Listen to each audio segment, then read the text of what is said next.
Hello everybody. For this video, I would like to be discussing sleep and your circadian rhythm. We all know that we need to sleep in order to feel rested and after a long day, but we really don't necessarily know what goes on in our sleep or what mechanisms there are that fall into our sleep. Sleeping is part of your circadian rhythm.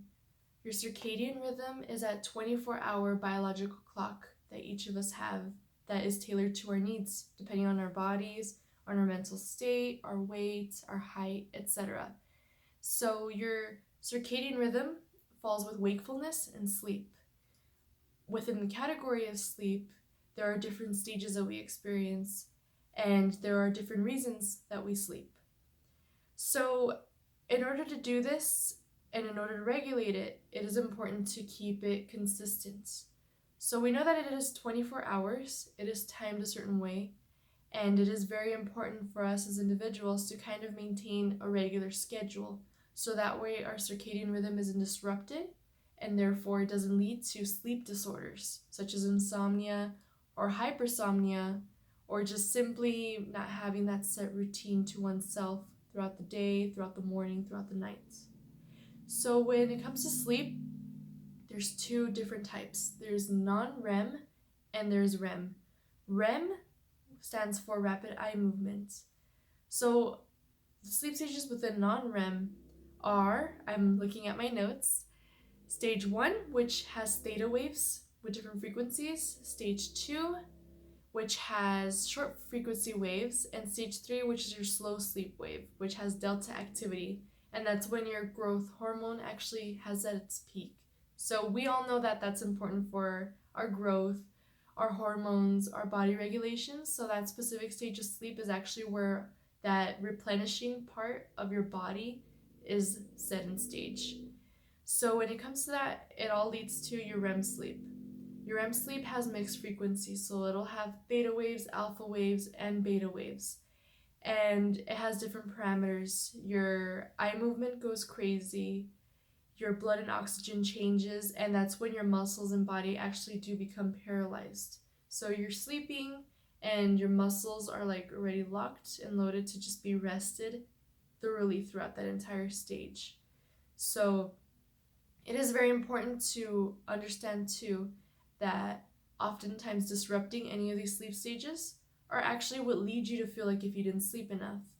So while it's misconstrued as 8 hours being the proper amount of sleep you need to get, it actually is very, very flawed, because our sleep stages, in order to complete one sleep cycle within your REM sleep, it is important that you allot yourself 90 minutes, because each sleep cycle lasts 90 minutes, which is roughly an hour and a half.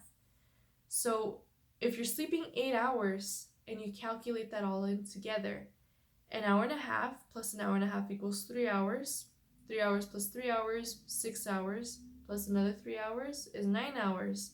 But then if you were to take away a 90-minute cycle, it's 7.5 hours. So 8 hours is actually within a sleep cycle. So you're actually disrupting a stage in your sleep. So it's actually not good for you. So in order to actually feel rested, I'm so sorry, I'm saying actually a lot.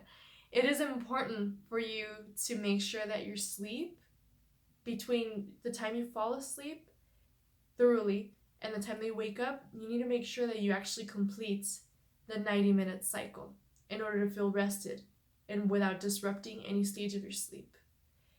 So it is important to allot yourself the 90-minute cycles, calculate whatever works best for you, whether it be typically 6, 7.5, or 9 hours to feel rested enough. But again, we are not a one-size-fits-all. Some of us function better with less sleep, some of us function better with more sleep. But the typical healthy range would fall between that 6 and 9 hours. So try to calculate that. Also consider 15 minutes or so that it takes for you to actually fall asleep. That part where you're actually unwinding and you're waiting for your brain to finally fall into that sleep cycle. So that is very important to take into consideration. If you wake up tired, know that it's not the fact that you didn't sleep well. Well, it is, but it's not as blunt as that. It's just because you interrupted a stage of sleep within your sleep cycle. A lot of different factors also contribute to getting good sleep, such as a regulation of routines. Your biological clock, waking up at the same time every day actually helps a lot. Give or take an hour or two, it won't harm you much, but sticking to that will actually help reset your biological clock to getting used to a certain range of sleep, which is very beneficial because if your mind and your body start getting used to falling asleep at the same time of night, your brain will release melatonin about an hour to 2 hours prior to the time that you fall asleep. It'll start slowly releasing the melatonin that'll get you drowsy and get you ready to fall asleep. If you're not familiar with the term, melatonin is a natural neurotransmitter and the certain secretion that your brain actually gives you when you sleep. So it is what keeps you falling asleep, and it keeps you asleep until the hour that you wake up, until your circadian rhythm kicks on the wakefulness part of you. So if you're not sleeping well, a lot of people resort to sleeping pills, but it is actually probably better to try melatonin. Now they serve it, it's a natural supplement, and it can be prescribed in a sense where, well, not necessarily prescribed, but you can take 1 milligram to 3 milligrams to 5 milligrams. People work differently with other variations of that, but if you're going to try to, at least to regulate your sleep, get your sleep regulated, especially if you're jet lagged or if you experience a time change with cities or countries, you can try taking 1 milligram and see if that helps you, but make sure you take it about an hour before you want to fall asleep, so that way you're not left waking up at the time you need to and it's still having a lingering effect. That could be one method. Also, exposure to light can have an effect on you. So with your circadian rhythm, it is important for you to not be exposed to light in the evening, or at least bright light that emanates some blue hues to it, because that's actually what keeps you awake, such as your television, your cell phone screen. Certain light bulbs give off that effect as well, because your brain is automatically thinking that it's replicating the sun. So the way our sun signifies wakefulness, daytime, the light can give that confusion into your subconscious to make you think that it's the daytime, and it'll keep you up longer. But if you, with technology advanced and all and being more accessible, if you need to, try to set at least 30 minutes before bed completely without technology. Or if you need to use your phone, try to use that blue light filter. A lot of phones have them built in already, but there are also applications that can benefit you. Just search blue light filter and it can activate for you when you manually do it, or some different apps or different phone settings can allow you to have it from sunset to sunrise. There you go. And it's automatically timed with when the sun sets and when the sun rises to go on and off. That can help a lot with your eyes, and that can help a lot from keeping your brain confused into thinking that that's that blue light, that certain brightness of light will keep you awake. Another thing would be during the daytime, it helps to be exposed to sunshine and be exposed to that natural lighting. So that way your brain is exposed to the natural rhythm of the day, and therefore it eases it into going to sleep at night and relating to the darkness, being able to put you to sleep. Those are little things that you can incorporate that aren't very hard to access. Also, when it comes to eating, there are certain dietary restrictions that each individual may have, but it is important to eat very well throughout the day. Try to set to very consistent times of the day that you eat, and to make sure that you don't eat too close to bedtime, to not give yourself that energy that food does give you to keep you up at night.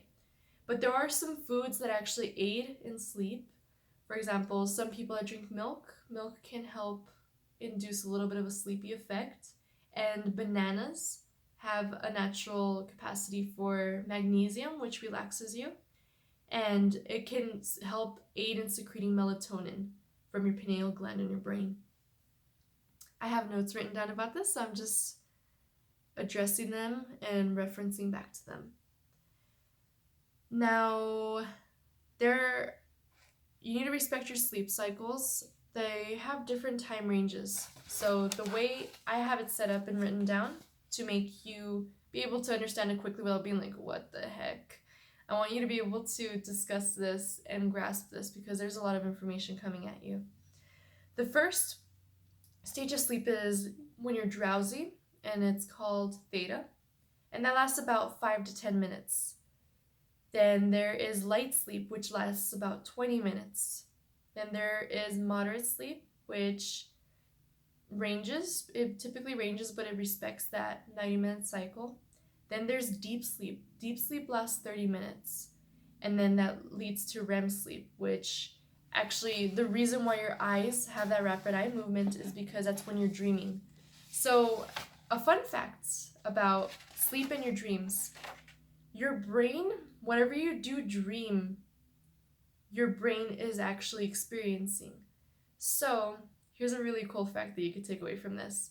If you're dreaming that you're riding a bicycle, your brain is automatically activated into really experiencing those activities. So your brain, while it's dreaming you're on a bicycle, that also is activating as if you are riding a bicycle. So that's why sometimes when you are asleep or you have a specific dream, you're experiencing something or you wake up with those emotions as if your dream was very vivid and very real. So that's a cool takeaway that you could get with this, but that is also a little bit of food for thought. I'm planting a little seed in your head because if your brain, when it's sleeping, can experience the dream as if it is actually real, those parts of your brain start lighting up that have to do with those activities, think about what your thoughts can do. Just a little food for thought for a future video. Okay, now referencing back to my notes, the technical stuff. Well, this is still technical, but I mean, I would like to give you some information, give you some education about it.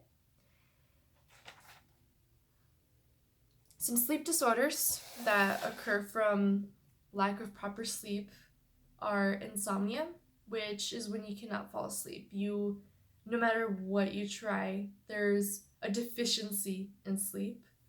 There's also hypersomnia, which is also known as narcolepsy. So that occurs when there's excess sleep. A person can't really stay awake. There's parasomnia, which is actually sleepwalking, which is also another sleep disorder that occurs, and I think it has to do with a little bit of an overactivation in your motor nerves, more so than your restful nerves. There's sleep-related breathing, such as sleep apnea, and there's a circadian rhythm sleep-wake, which I mentioned earlier, where you're feeling jet-lagged and your circadian rhythm is a bit thrown off from that time difference.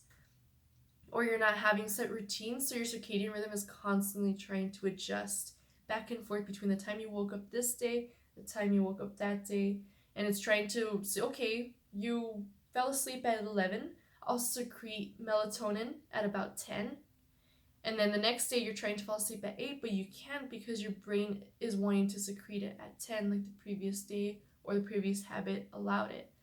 And there's also restless leg syndrome, which occurs, it's more of a physical element and physical sensation that you feel. Your legs feel like there's pins and needles.